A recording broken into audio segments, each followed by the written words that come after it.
I've always known what I wanted, but I didn't always know how I was going to get there.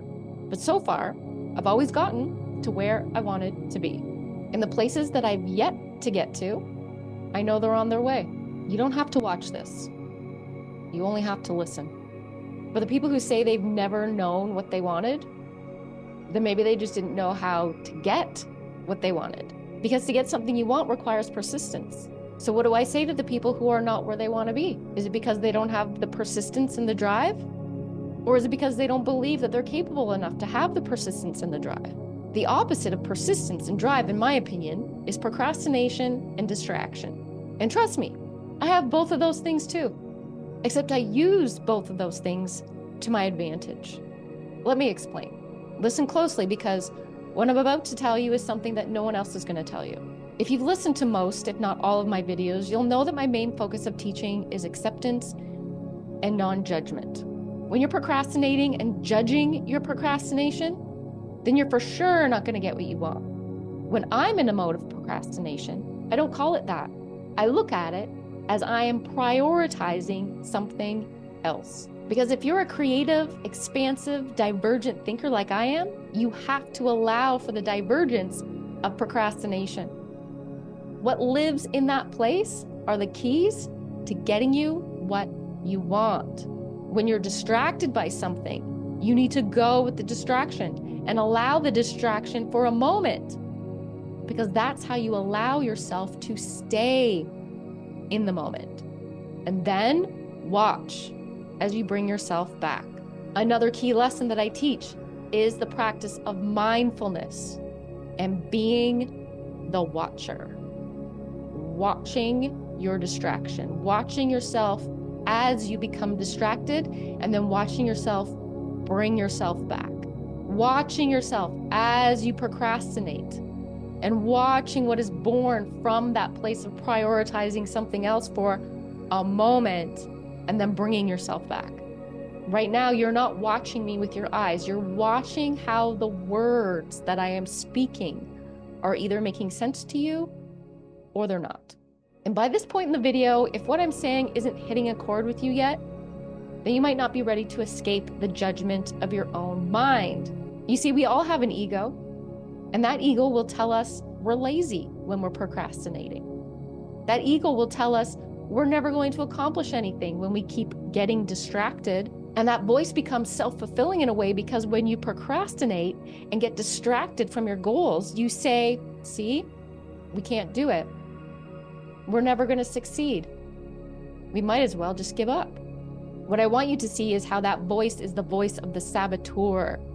Instead of seeing it as the enemy, we want to be able to walk alongside it.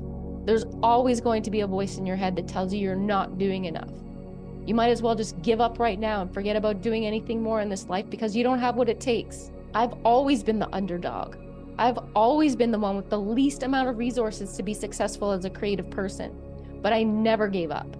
I've always had drive to get what I want. I've always had persistence. I've been dancing since I was knee-high to a grasshopper, and one of the most distinct memories I have is in kindergarten when I was 4 years old on the first day of school, asking my teacher if I could please perform a dance for my class. And she told me that I could, but it would have to wait till the last day of school. I kept her to her word, and on the last day of school, I came to my class with my record player, my record, which was either Sam Cooke, Twistin' the Night Away, or Donna Summer, Hot Stuff. I probably went on the safe side with Sam Cooke.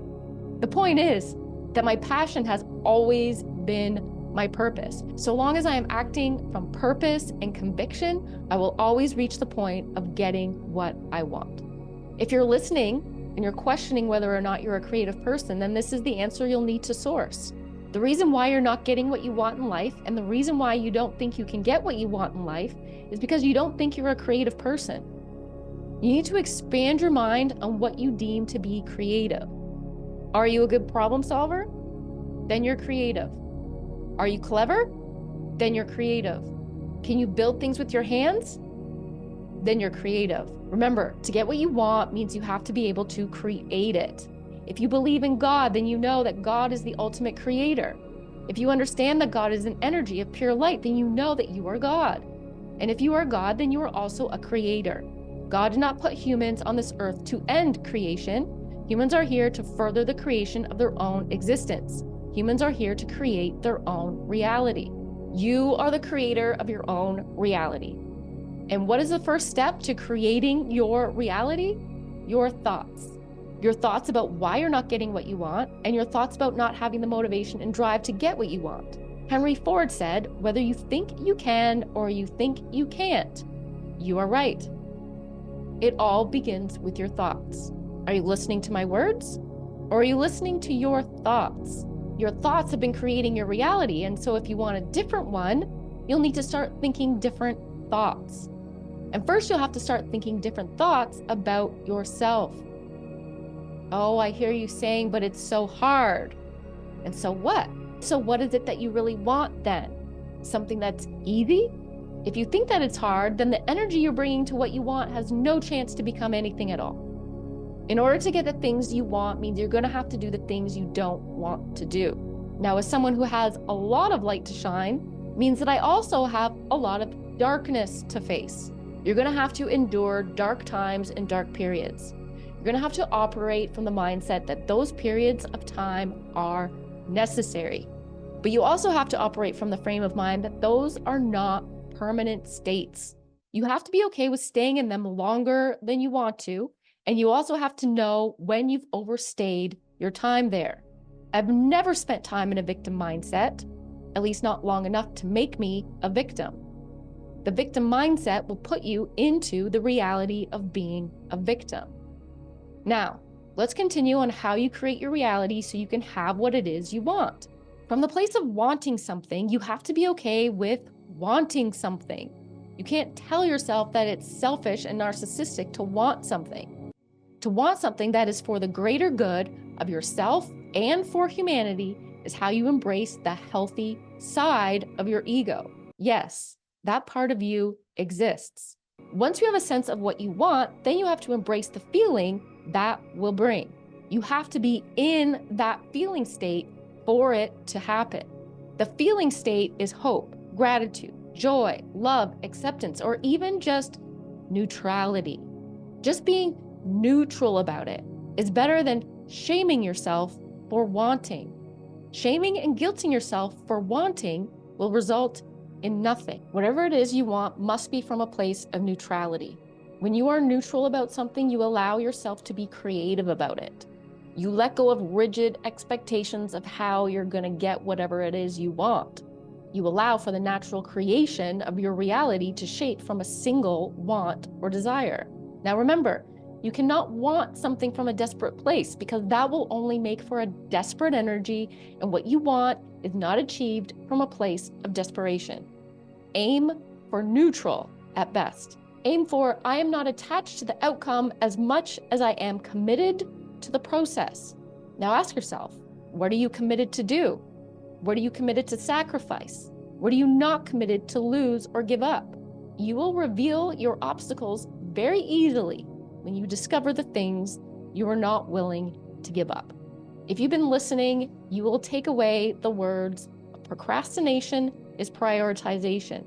That distractions are momentary opportunities for mindfulness, and your passion is your purpose. Purpose is found in the moment, and if you haven't been taking time to be in the moment, then you're living in the past. If you're living in the past, you're being a victim. If your reality lives in a victim mentality, you will never get what you want. While if you operate from a place of persistence, passion, purpose, in the moment, at all times, then you open the portal of creativity to get what it is you want. My final word on this is what you want won't look like what you think it will. What you want will be given to you in a way that meets your current vibrational state. What you want will be given to you in the reality that can support it. Creating your reality from reshaping your thoughts is paramount to getting what you want. If you want something you've never had before, you're going to have to do something you've never done before. So what's that going to be?